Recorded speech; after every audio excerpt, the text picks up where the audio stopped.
Hello, everybody. I am Olivier Morel, the founder of Think and Think, and very pleased to host this session about deep ecology. Wow, here we are. Change now. And there is so many things to change. Actually, when we are looking at the world, there is many facts and figures who invite us to change the way we live. The 2 Celsius degree of climate change, the 40% of the maritime and oceanic species who collapsed these previous 40 years, the overshoot days. Actually, every day I can discover new figures who invite me to push the way we want to live in this world. But actually, our relationship to the world is not just about facts and figures. It's not just about quantitative aspect of the world. It's also about embracing qualitative interdependency with the other members of our large community of living. On this perspective, 40 years ago, Arne Næss, the Norwegian philosopher, coined the expression deep ecology. It was for him and for the movement of deep ecology the invitation to move from a vision of the world of collection of objects to a communion of subjects. How I can find my role, find my place, not just considering the rest of the world as objects, but really to honor and to be also in responsibility with the community of subjects, which is constituting all the biosphere. During this session, we will explore what is deep ecology through a spiral, a deep ecology spiral, inviting us to start first by experience. My body, my feeling, my brain, my heart, all who I am went to this world to experience something. And there is something really concrete and fundamental which starts by an experience. And I will be very pleased to introduce our speaker in a few minutes to dig into what were their deep experience of connection to the world and invite them to engage to the world. We will move from deep experience to deep questioning. Actually, from this experience, I have the invitation to question the world, to find what is the disorder I want to answer. And from this deep question, move to deep engagement. Here is a spiral, deep experience from deep questioning, from deep engagement. And for this last part, I will be very pleased also to connect to eco-centers where everyone on Earth, we have community, living and anchoring community who are pushing our standard of living in order to live in harmony with the world. But before to go there, I will be very pleased to welcome Patricia Shaw, Rachel Liu, and Jean-Pierre Gou. Thank you very much, Patricia, Rachel, and Jean-Pierre to be with us for this meeting. We will discover who you are and from where you come from. Rachel, Patricia, could you start sharing a little about you by an experience? What could be one of the deep experience you live in interconnection with nature and which foster your engagement? Maybe you can start, Patricia, from Schumacher Society, and we will move to Schumacher Society in the second question. Welcome, Patricia. Okay. Well, I'm living in a very beautiful part of France, close to the river Lot, just on the edge of Aveyron and the Lot. And I suppose I was thinking about deep experiences and how often we think of them as experiences that we have because we go far away deep into nature, into places where it's often difficult for many people to reach. And I wanted to talk about how these experiences can also arise in the most everyday circumstances. And just a few days ago, I was walking with Tiziane Hatton and some other women in this village. And we were walking through the little narrow lanes and the banks around us, which are normally cut by the employees of the commune to keep it tidy.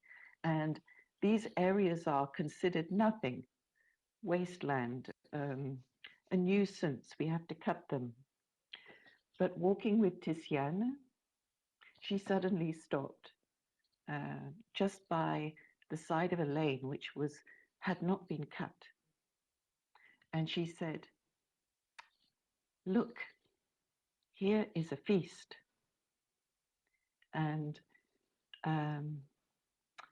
very gently, because she has very fine perceptions, I watched her fingers delving down among the nettles and the dandelions and that were growing there very delicately.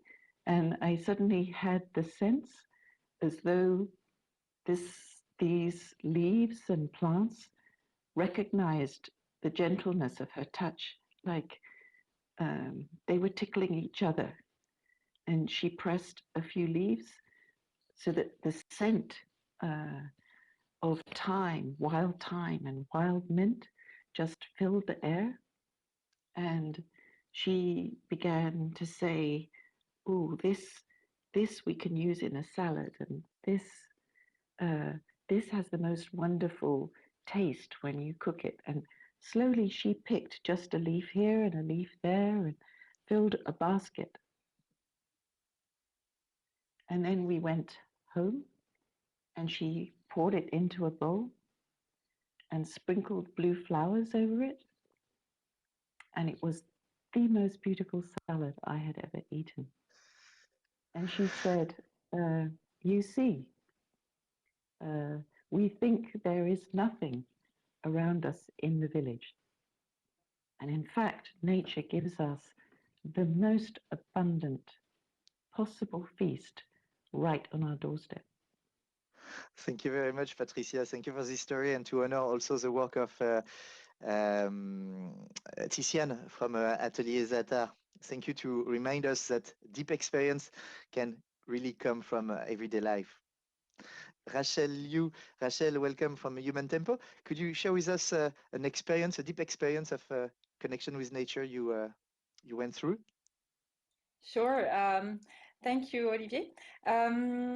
I wanted to talk about my experience on while I was trekking on the GR20. Maybe some of you have done it. It's in Corsica, and it's quite a tough trek. So I was walking, and I'd been walking for about 8 hours, and it started to rain, and it was really a storm. So it was raining on us, and at first we put on our coats and tried to avoid the rain, but it was not possible because anyway, it was raining so hard, and there were lightnings, and so we were walking and going like, oh my God, it's so annoying that it's raining. And the trek was intense, so at some point I just broke and I started to cry because my body was exhausted and it was raining so hard. And at this point, I felt that the rain was not an aggression anymore. Actually, I was crying too. So the rain and the tears were kind of merging together on me. And at that instant, I just took off my cap and accepted that it was raining on me and it was raining inside me, and that it was actually a beautiful experience because there was nothing sad about it. It was just me, an exhausted body, being part of this whole rainstorm. And yeah, it lasted for about, I don't know, 15, 20 minutes. And for me, it was really a very deep connection to nature, feeling that I was part of this storm. So Thank that's you, what I wanted to Rachel. share. Thank you to offer us also the fact that it's sometimes just a question of looking with new eyes what is happening, which open a new field of consciousness and of connection with nature. Jean-Pierre Gou from One Home. Welcome, Jean-Pierre. Could you share with us an experience of connection for you?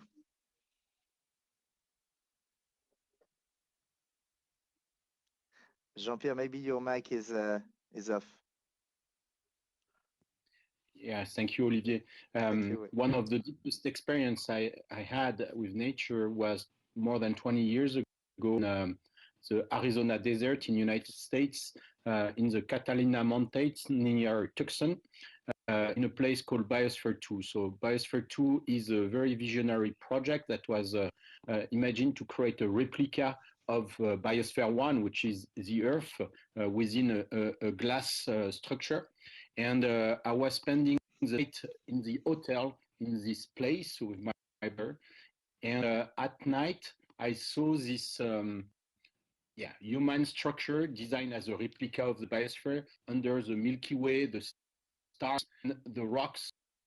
It's a very interesting area. It's Hopi territory, so Indian Hopis.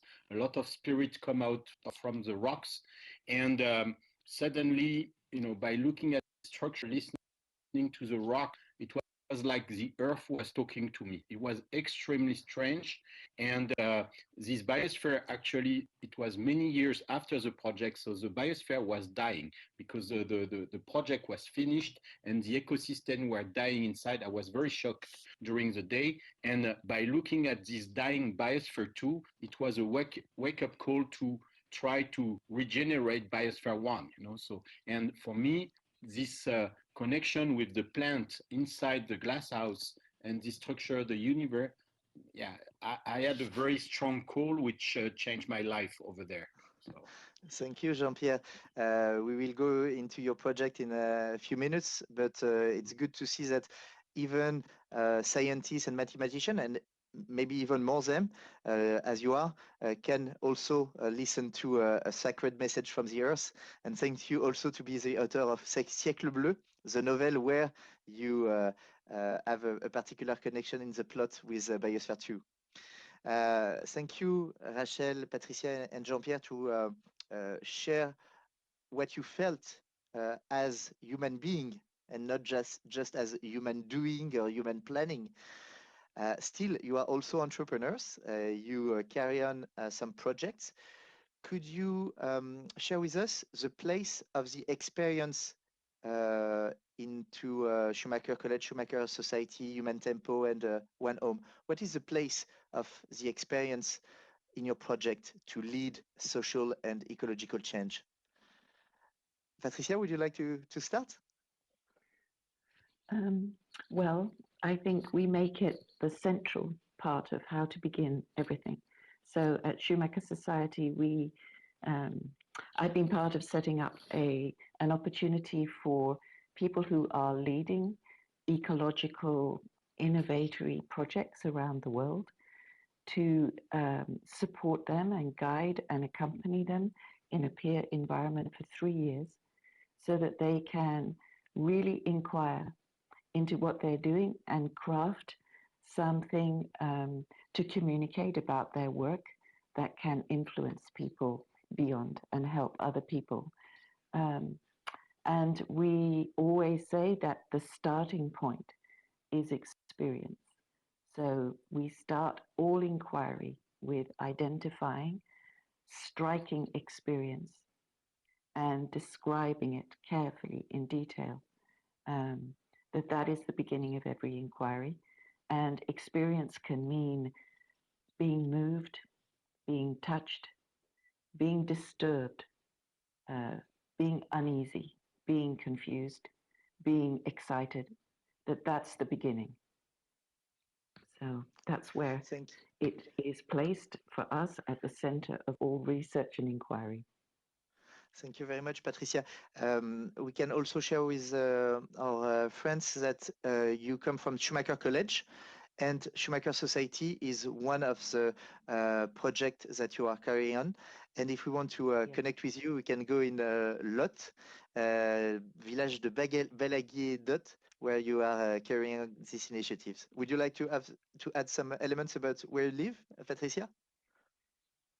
Well, one of the many projects around the world that was set up, I mean, many of the people involved with us were students at Schumacher College, and since they graduated, they've started projects all over the world. And the one near me is with two graduates of the college who have created a common land garden where they're experimenting with the hospitality of the land, encouraging people to learn to create wonderful communal feasts, activities, associations of potters and carpenters and permaculturists that is drawing people to a very small village where before nothing ecological was happening at all. Thank you, Patricia. We will have also the pleasure to have a conversation with Satish Kumar, the founder of Schumacher College, on Saturday, 11 a.m. In 2 days. Rachel, what about human tempo and the place of the experience in your design? Sure. So I host retreats for people going through burnout or other traumatic work experiences. And we do that in the middle of nature. And it's very important. I often say that nature is the best of the coaches here at Human Tempo, because actually when people go through burnout or any kind of chronic stress or high level stress, what happens is that their vision is very narrow. When you are suffering from a lot of stress, you focus on your problems and your personal issues, and you are actually physically unable to see the broad picture. And it's very important for them, in order to get better, to broaden their mind and see, take a step back and see the world as it is, and not focus on their problems and seeing everything through through their problems, and thinking that the whole of humanity or the planet, everything is doomed and everything is black.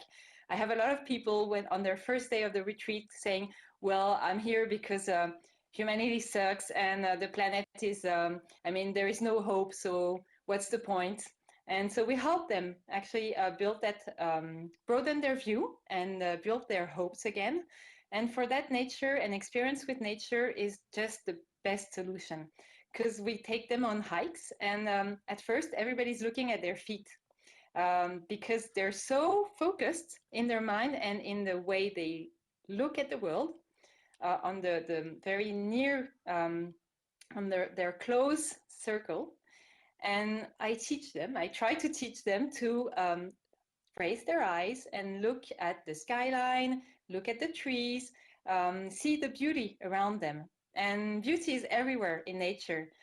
We also try to see the beauty when there is for example, in the middle of a natural scenery, there is a factory. Well, I mean, it's there. So you have to accept it and see how it can blend in the scenery, and how it maybe you can appreciate the trees around it even better because you have this factory in the middle. So we teach them to accept the world as it is.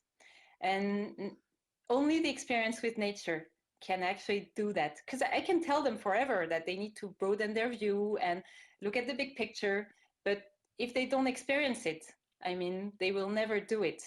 So that's what we do in our retreats, and it's proven to be very effective. And I'm currently in the middle of a retreat today, and it's day 4 today. So yesterday we watched the moon rise, because it was the full moon, and everybody was crying looking at the full moon rising, and they were all saying that they'd never taken the time to see the full moon rise. It was magical. Thank you to bring this magic to our audience, Rachel. Thank you. And within Human Tempo, you have designed particular session for people who have witnessed burnout, but you help also people just to take a step back and considering new possible change in their life. And I think that you are organizing a retreat which name is Oser Changer, early July, in order to help people just to carry on the way they want to live in this world. Yes, that's right, Olivier. Thank you. Thank you, Rachel. What about the experience in your project, Jean-Pierre? Yeah, I think experience is the way we learn and the way we integrate. And you can speak, you can read, you can talk with people, if you don't experience the change, you don't reconfigure yourself. And in my case, and it all started from that call in Biosphere 2, I think many people have described that, for example, Ken Wilber, we are at a stage where we need to develop a new sense of belongingness, belong to the world or to belong to the cosmos, and to build a planetary identity. And I was looking for ways to, let's say, develop this planetary identity. There are many books about that, not necessarily known, a bit complex to read. If you read Ken Wilber, it looks okay, but it's very complex. And it's not after reading such a book that you develop this sense of belongingness. And I was trying to find a very simple experience where people will touch that sense of belonging to something bigger, and step by step to integrate it with emotions. So that's how we started the One Home project. And we look for images of the Earth which are unique. They are taken from a satellite 1.5 million miles away from the Earth. It's the only satellite that takes picture of the whole Earth. We made animation on top of that, and we work with artists or philosophers to create experiences where people can connect to that. And compared to the moon, looking at the moon, it's something you can experience from Earth. But looking at the Earth, it's not something you can experience from Earth. You have to be in space. And basically, this experience is to let people feel something invisible, which we are sitting on. This planet, you never see it, but it's the biggest influence. It has more influence than the moon. We are on it. We are children. We are part of it. And yeah, we'll show in a few minutes. Satish Kumar made us the pleasure to write a beautiful text about our Mother Earth. And on this image, it takes a different perspective. And on our website, onehome.org, there are other videos just with music. And at the end of the year, we'll launch an experience where everybody will be able to declare their love to the Earth after they have made this experience, and will collect this love. Thank you, Jean-Pierre, to bring love on stage. Rachel, Patricia, Jean-Pierre, when we are talking about experience, it's not just at ease experience. Deep experience invite us to acknowledge interdependency, and I can feel also anger, I can feel sad, I can feel guilty about the state of the world. You mentioned the fact that more and more people went to burnout those days, and actually our Earth is also burning. How do you see a link between the two? How do you embracing suffering in your approach of the world? Maybe we can listen to Rachel first, then Patricia, and then Jean-Pierre. We have 3-4 minutes together on this. Thank you. Yeah, so very quickly, I would say that you're right, Olivier. Burnout is not only inside the people, but it's all around us. And it's the causes are really the same. It's the fact that we're trying to do as much as we can instead of doing the best we can. And so we mix up quantity with quality. And the people I have here are all trying to do as much work as they can in the minimum time possible, and end up working like I don't know, 14 hours a day, including weekends, and truly thinking that they're doing something for society, for their company, for their coworkers, and they end up miserable, feeling despair, and in the end realizing that maybe what they did was maybe not what they should have done. So I try to shift their perspective to how can you not do the most that you can, but how can you do the best that you can? And the best that you can is also the best for you, respecting yourself as a person. And we can also see the parallel with respecting our Earth, our planet. And just to come back on the idea of broadening your mind, for me, you cannot understand ecology if you don't have a broad vision. If you just look at yourself, I mean, I cannot look out the window and see birds and see trees and flowers and going like, oh, I mean, the system is still okay. I have food on my table. What's the issue? Everything's good. So you have to open up your focus and see the broad picture in order to understand, to accept the real state of the earth. And the first and courage is actually looking at things as they are and not as you would want them to be. So that's why I see the parallel very easily between broadening their personal minds and broadening our mind as a society to open to what is truly happening and being able to acknowledge it and start acting as a society together. Thank you, Rachel. Thank you, Rachel, to remind us that acknowledgement can go hand in hand with courage. Patricia, what is your view on this? I would say that, yes, like Rachel, I can see how people feel overwhelmed with the growing recognition of how much we need to respond to so many different things. But I feel that what we try to do is to stay in touch with, exactly as Rachel said, the way things are each step.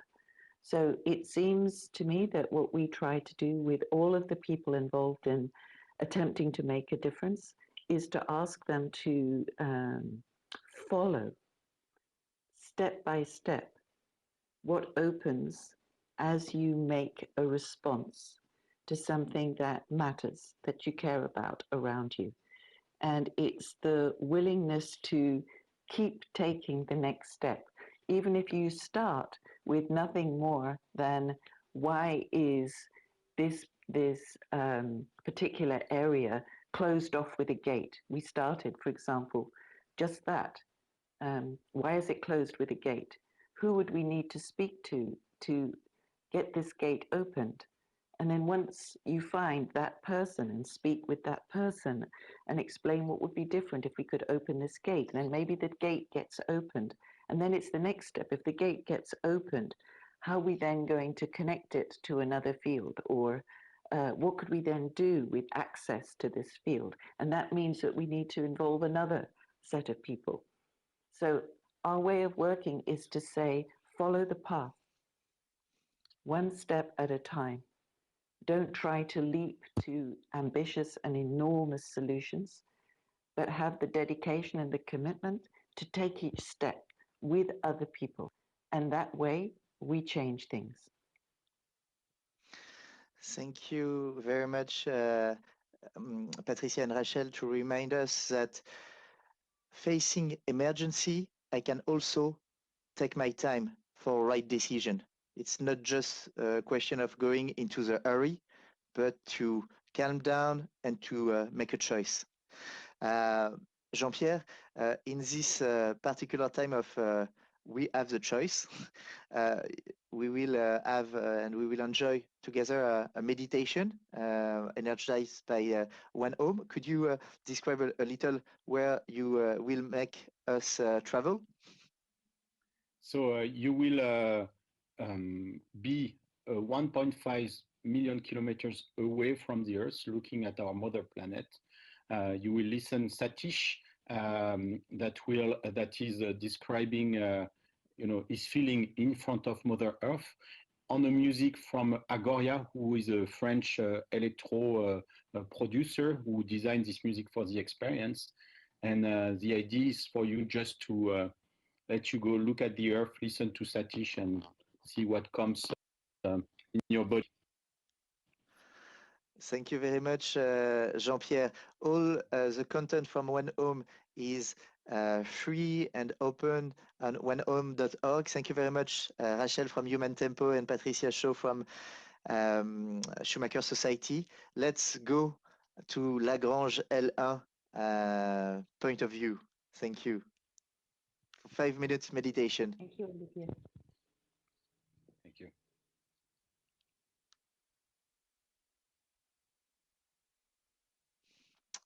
We will come back in a few seconds.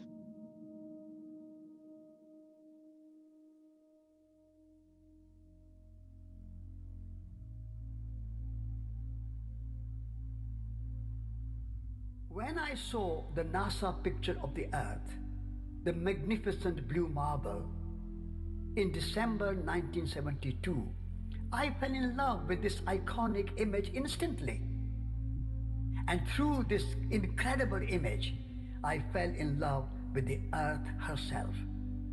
I realized that what I was looking at is a beautiful blue pearl in the cosmic ocean, a blue miracle in the cosmic mind. In that ecstatic moment, I said, "This is Gaia, my living goddess. This is Mother Earth, my beloved mother and the mother of all living beings.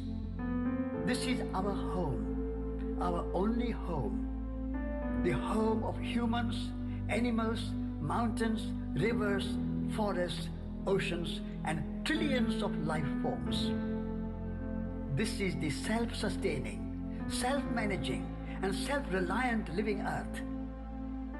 Mother Earth sustains herself and nurtures all her children with food, water, air, and warmth. She provides clothes, homes, energy, arts, crafts, and culture to all without any discrimination or judgment. Sometimes we humans take the benevolent Mother Earth for granted. Like the naughty children, we behave badly and act disrespectfully. We pollute the water, poison the soil, and contaminate the air. We waste energy and disregard the limits of Mother's capacities and threaten the life of our own mother. We create conflicts and wars in the name of religions, political systems, nationalism, or some other superficial and artificial boundaries.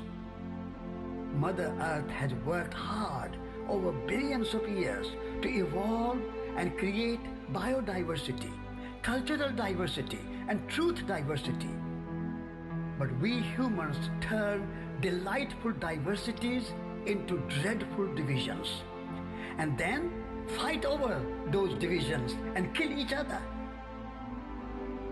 Through the image of beautiful blue marble, the Earth is reminding us that we should transcend these artificial and superficial divisions and protect and conserve this wonderful diversity of life, and at the same time celebrate the unity of life.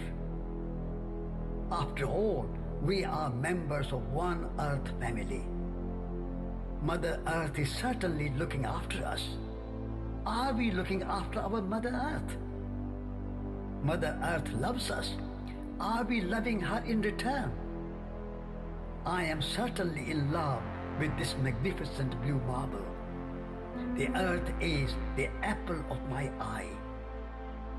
I will do everything in my power to look after our Mother Earth.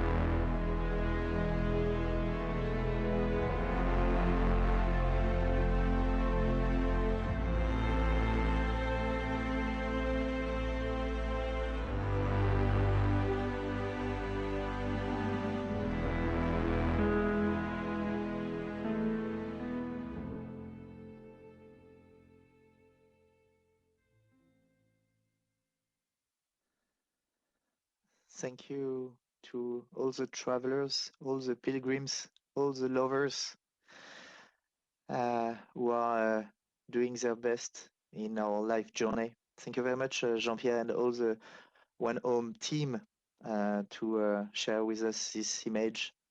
Thank you to Satish Kumar, who guided this meditation. You will meet Satish this Thursday at ChangeNow, 11 a.m.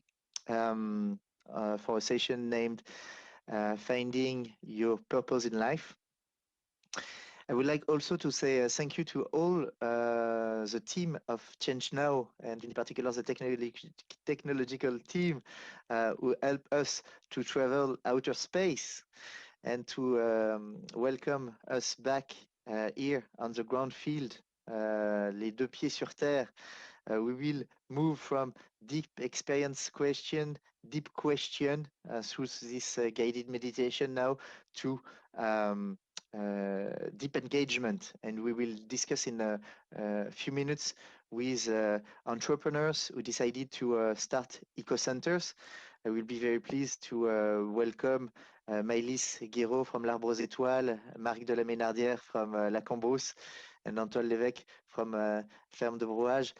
But before let them enter into the place, and I say a little hello to the technical team to say them that our next guests are very welcome to enter into the room.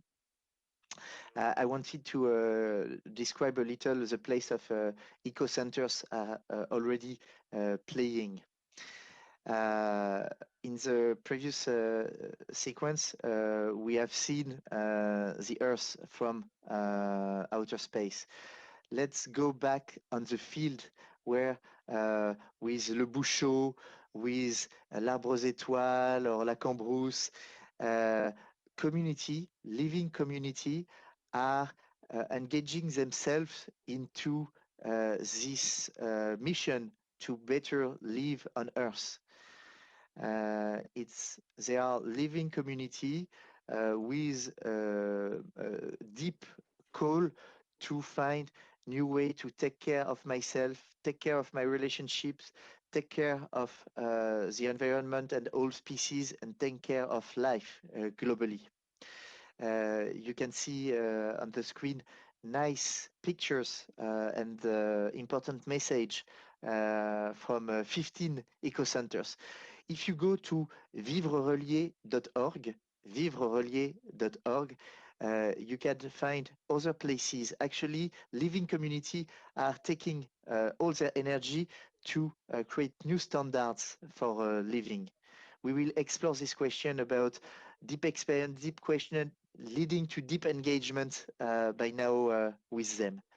Thank you very much to all of them.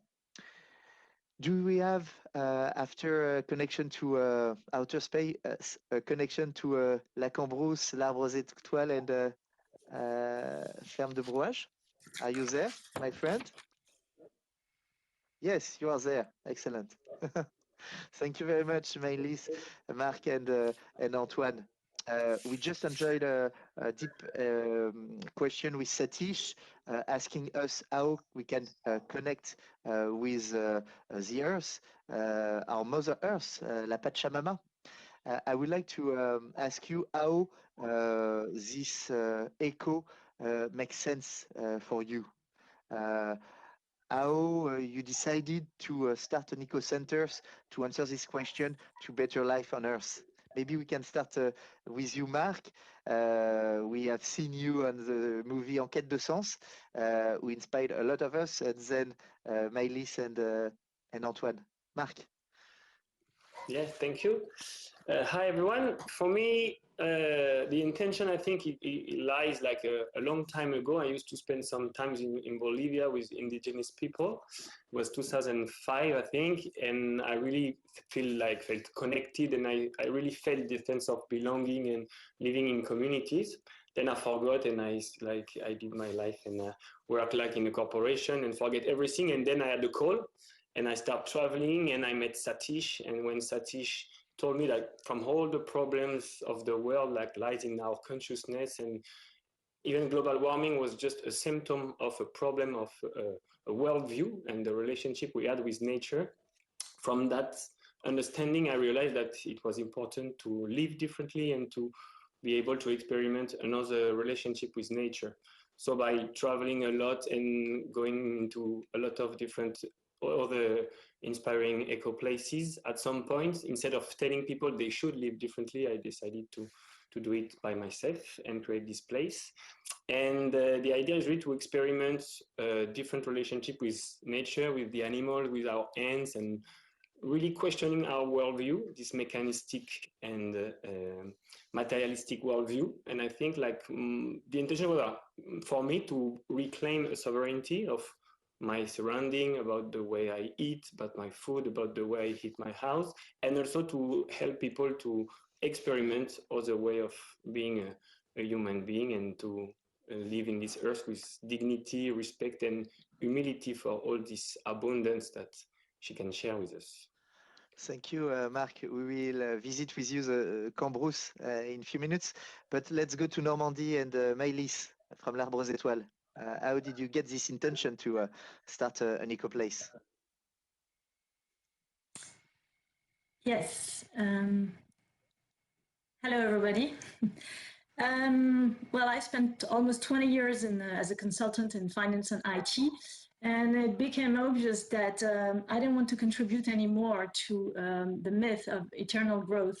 And well, my job just felt like an alienation, dealing with ever-rising complexity, whether technological, human, regulatory. So at that same moment, we had a number of encounters with our readings, conferences, the practice of yoga, which enabled us to have a wiser vision, an expanded vision of life. And at that point, I realized that life was too valuable to spoil it doing something you're not happy with. So it all started with some kind of inner urge for something else for myself and my family. So we left Paris. And we had the will to contribute to some kind of a better world and giving sense to our skills. And I think it's only after a few years that we really realized that this whole project was part of something bigger than us and that encompasses us. Today, we are really convinced that eco-centers are really a main part of the solution in the sense that they offer experiences of what the new world could be, more collaborative, more spiritual, more connected, more aware. And in my sense, they're not sanctuaries, they're really laboratories to experiment new habits and highly connected with the territory where they're rooted. Thank you, Maëlys. We will visit a little more L'Arbre aux Étoiles. You are running. Let's go to Ferme de Brouage. Antoine, what gave you the courage and the energy to launch you just 1 year ago? Yes, exactly. A farm in Charente-Maritime, an organic farm where we produce fine vegetables and fruits for 80 families in the village. Well, you know, we always get the question like, what was the trigger? And I think, I'm sorry to disappoint you, Olivier, but I'm not sure there was a trigger. Or maybe there was too many triggers. At least it was a 10 years process. And I think that perhaps you don't need a trigger to change. And you don't need a trigger to get started something. And I don't think we should make up the story in hindsight and try to do a different storytelling. It's really what happened. My wife and I, we continuously evolved and we decided to launch this place almost like by serendipity somehow. Actually, you came from the digital entrepreneur sphere and you are becoming a farmer. Could you describe some steps in your 10 years curve? Well, there was this continuous 10 years where I was dissatisfied, a bit like Maëlys described. And then it's like an abrupt change, in fact. Like you switch, you know, on 4th of October, I was still working at Dyson, and 3 weeks later, my wife and I saw this farm and decided, well, this house, and we decided to make a farm out of it. So there was no process in between. It's a long decade of hesitation and of continuous dissatisfaction. And then all of a sudden, we create, you know, we move here with the 5 kids and we create the farm. Thank you. We'll dig into your project in a couple of minutes. Let's go to La Cambrousse. Marc, you launched after your movie Enquête de Sens with Nathanael. You met Mallory and you decided to launch together a particular place, La Cambrousse, near Niort. What people are living there and how it helped us to better live on Earth? I think the main thing is when we welcome people is to help them to take off the mask and not the one from the COVID, but the one from like the conditioning, let's say. And from that, I think I do believe we have an inner GPS inside us, and all my journey with like wisdom tradition and spiritual tradition show me there is a couple of tools and there is a context that you can create it for human beings to flourish and to really be themselves. So ground them with the earth, with working in the garden and like growing food. I do believe something happens when you take care of the land. And then all these tools like that we have in contemplative tradition, like yoga, meditation, thinking, when you put all that together with people who are really like deep in search of truth, who they are and how they can contribute, when you mix all of this in a place where there is beauty and meaning, something emerges like quite rapidly. And having some rituals and having those conversations like from like deep inside after singing, meditating, working together, I believe we went in a different frequency and we talked about what's important. And from those conversations emerge like new projects, new aspiration.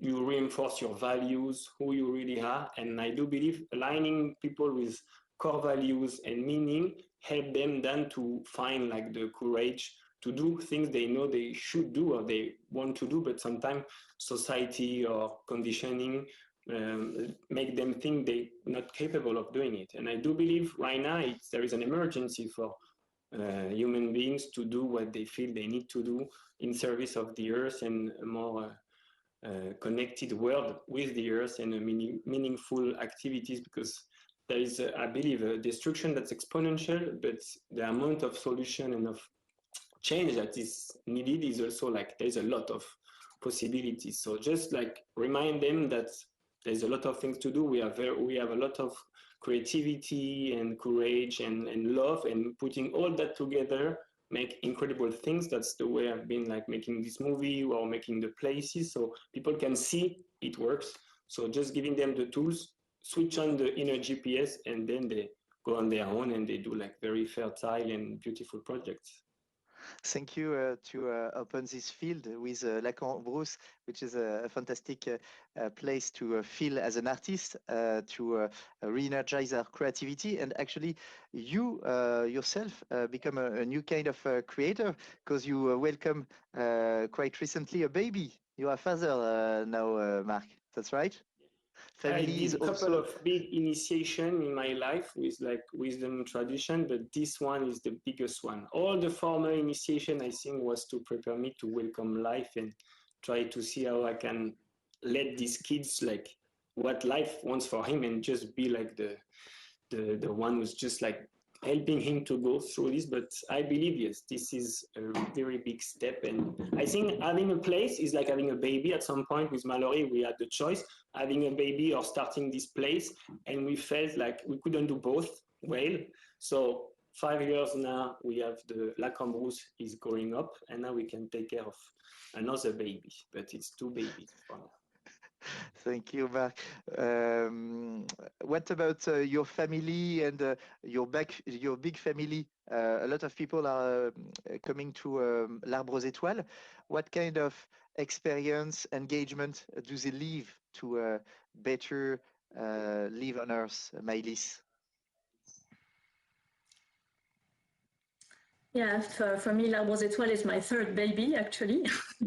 I did the opposite way around. Coming at l'Arbre aux Étoiles, I think that the first thing that people experience is being connected to the living world. I think they activate sensitiveness to beauty and harmony with the different rains. So for instance, it starts with connecting with the natural rhythm, the rising sun, the sunset, the seasons, connecting with the animals, looking at the stars, admiring a rainbow. It all starts with this kind of small, daily, deep experience with nature. It's also connecting with the energy of water, enjoying tasteful vegetarian cooking. It's about giving time and space to time, connecting to the healing energy of the place. But then it's also the opportunity to connect with the community, because when people come here, basically they don't know the other people of the group, but still after 2 days they have shared so many things. They have spent highly emotional moments, lots of mirror effects, and somehow they felt a strong sense of communion, which gives them more confidence in themselves and in humanity. So sometimes those retreats are like milestones that act as a change of direction in their life, whether professional or personal. They change the way they heal themselves, the way they speak to each other, the way they eat, etc. And finally, I would say that we see our place as a free evolution space, a little bit like when Baptiste Morisot in Raviver les braises du vivant speaks about free evolution forests. The idea is that everything happens kind of naturally in an organic way, in a co-evolution with the other rains and the humans. Thank you, Maëlys, and thanks also to Cyril, your husband, who is taking care of this place. And actually, it's not just about L'Arbre aux Étoiles. You started also a movement somehow with other eco-center skippers with a manifesto in order to better live on Earth. And each year, you are organizing a very nice festival to gather all of us. It will be early September this year. The topic is Sacré Jardin, with art in jardin. So you bring also art and beauty in your ecological pathway. Thank you very much, Maëlys. Let's go to Ferme de Brouage. Antoine, what is happening? How life is happening in Ferme de Brouage? Well, life is very hectic as the new season is starting, and the first guests are coming, and the feedback is extremely good from the guests. You know, we welcome guests. We have a capacity of welcoming 46 guests in 6 farm cottages, and the feedback is excellent. And well, they mostly come from the city, and you know, many of them, they see a zucchini plant for the first time ever. They learn that these plants have 2 flowers, and they understand why, and that you cannot get zucchini in January. They didn't know about that. Also, like, they have never harvested a beet, you know, themselves, and tasted a crude one either. So only new things, but very simple things. They actually thought a beet was dull, and they understand it actually can taste good and even sugary. And they also finally get used to swim in the pond with frog, even though they thought it was a bit disgusting at first sight. So basically, they come to experiment simple things that matter to them, like even light, you know, just light, space, quietness in the cottage. And I think that's quite rewarding to see that simple things can be rejoicing and can be satisfying as a cool thing to do when you're coming over here. And also, like, for our family, you know, we have 5 kids here that we took from Paris, and that we rooted here in this very small 600 souls village. Well, it's great because we live outside, which we didn't do before. And my iPhone says I've been walking 15,000 steps every day since I was here, on average, 15,000 steps, something I had never done before. And also we do things with our own hands, like carpentry, of course, agriculture, mechanics, no more PowerPoint. So it's a big switch of life from sitting 12 hours behind a PC to doing all these manual and physical and concrete things. And I think we love it as much as our guests and the people from the village. Actually, Marc, thank you, Antoine. Marc brought fun and smiling. Maëlys brought beauty, and you are brought to the stage the power of simplicity.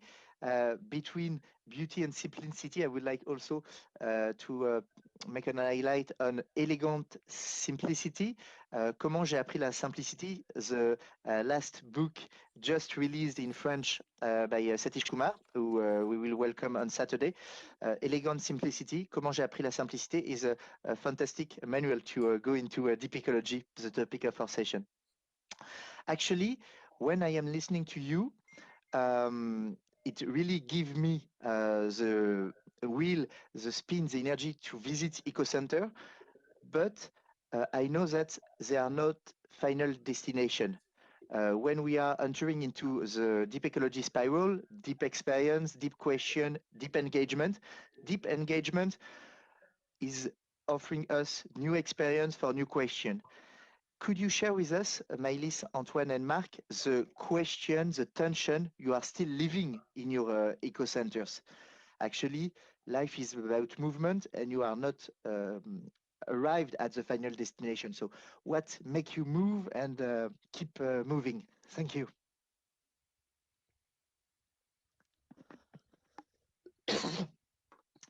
Maybe Antoine can start on this. Yeah. Well, I think one big, one big tension that we live here is generated from this change from the life we had before. In the life we had before, you could buy anything. You could buy anything with money. Money can buy time. Money can buy, problem-solving solutions. Money can buy anything. Here, we work with nature. So there is a lot of things that money can't buy. Weather is like it is. The trees grow at their own pace. And the pests, all the different problems we have with insects and all the kind of stuff on the plants, they do some daily harm on the plants. So these are things we have to live with, and it's rather new to us. It may sound surprising to you, but before in the life we had, you have one problem. You can pay. You can have it done by someone else. You can speed up the time. Instead of 1 week, it's going to be 2 days or 1 day. And here it's not like that. You have to be patient. You have to work hard, and you have some some constant disillusion, and that is something we're learning to live with. Thank you, Antoine, to help us to go through uncertainty and mystery. What are your tension or question for the moment, Maëlys, and then Marc? Yeah, well, running an eco-center is a full-time job, that's for sure. Leaving not much time for oneself. The main drawback I would see is the workload, clearly, because there's a lot to do outside in the garden, but also administrative tasks and limited financial ease to enable us to hire some resources. But the way I see it, that financial constraint is in itself is creative, because it leads us to find other solutions and resort to the community that the Eco Center drags. There are so many people who are happy to give a hand in exchange of regenerating themselves, connecting with new people, or getting inspired. So it happens like that. Also, I think that this full dedication that requires running an eco center, where the professional and the personal are pretty much intertwined, it says something about the commitment that is expected from us in these days where there are so many important changes going on. And the commitment can just not be halfway, it has to be full. Another difficulty that sometimes arises in eco centers, at least from what I hear in the network of eco center Gardien, is the human governance, which is a tough subject. In L'Arbre aux Étoiles, we've chosen to keep it simple and small, and dealing with no employees as such, but more like service partners in an integrated ecosystem. And so far it has proven functional. So yeah, that's about it. Thank you very much, Maëlys. We have 1 minute more to speak about interconnection. Marc, the floor is yours. For me, like the main change, I think what I had underestimated is like the amount of time and the dedication like an eco center and a place like this like takes. I do have, I think, 12 or 13 jobs between a plumber, electrician, a gardener, a farmer, like organizing all these sessions. So there's a lot of things to do, and I think as Antoine said, there is the rhythm of nature. And the one of a baby and of nature are two agendas that have their own agenda. So you can't like put it on pause and do something else. So it's a lot of energy, and there is no more Saturday, or every day is Saturday, or I don't know how it is. But what's crazy is the taking care and making things like more beautiful, taking care of humans, taking care of the soil, taking care of myself also when I have time for practices, like brings back energy. So I believe all the energy I put in this place that I consider like a living being in a way is giving back. But every time I'm not aligned with this place, like this morning, because I don't sleep a lot, the animals, for example, the sheep this morning decided to go inside the garden and start eating my strawberries. And I believe this is because I didn't spend enough time with them because of the baby and other things. And I do believe I'm working with something alive, and this is an amazing experience, but it's a lot of time. So don't think you open up an eco center and then the place where you go in holidays will be holidays all year long. It's not like this at all, but it's worth it. Thank you very much, Marc, and we will let you to take care of your sheep and other animals at La Cambrousse. Thank you very much, Marc from La Cambrousse, Antoine from Ferme du Brouage, and Maëlys from l'Arbre aux Étoiles. I would like also to say thank you to l'Inattendu, Le Bouchot, Terre d'Accord. Nous avions aussi les Terres de Lettres en soutien. Let's go to vivrerelier.org and you will find a myriad of eco-centers who are welcoming you to experience deep ecology. Thank you for this travel. We're starting with ChangeNow, and let's discuss about deep ecology again this Saturday with Satish Kumar and Tom Rinpin from On Purpose and Schumacher College. Thank you very much. I am Olivier Morel, fondateur de Think and Think. À très bientôt.